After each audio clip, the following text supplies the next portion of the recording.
Hey, real quick advice and guide.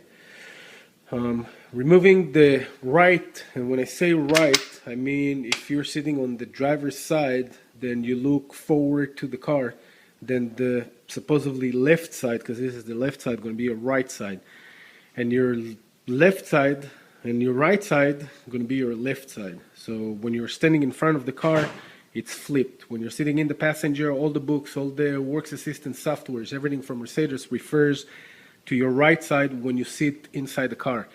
So with that being said, your right side, which here is my left side, again, your right side cylinder comes out very easy.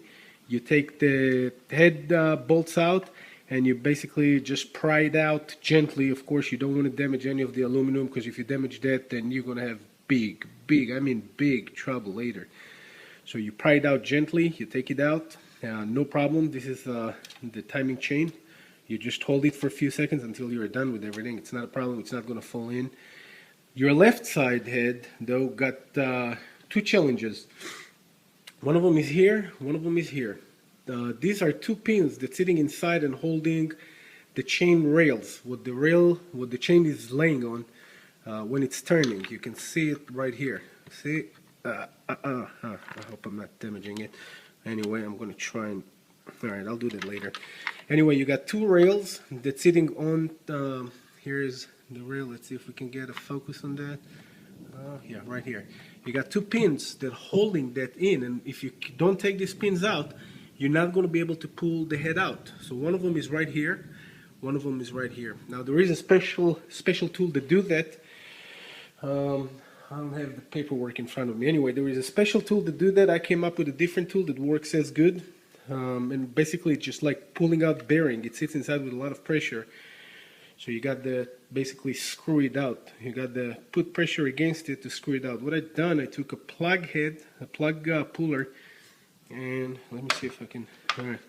And I took one of the bolts from the intake manifold. I ran that through.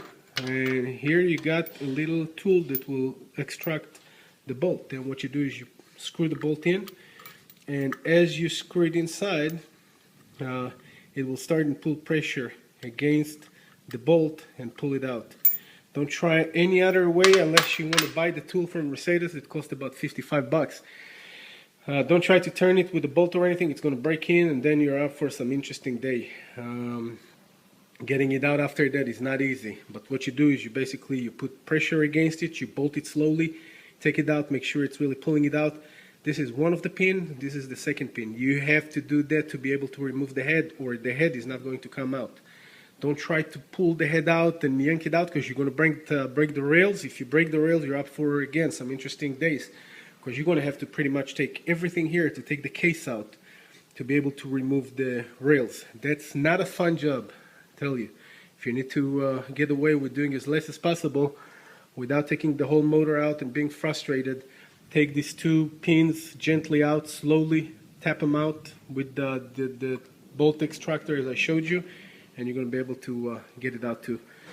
So that was just kind of like advice in between for anybody who's trying to fix the oil leak on a Mercedes S600.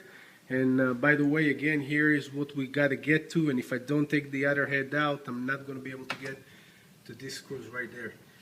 So that's where the oil is leaking from. All around that, we're going to have to reseal it and put it back in. So this is not really part number 6, it's just kind of like in between how to remove the heads on S600.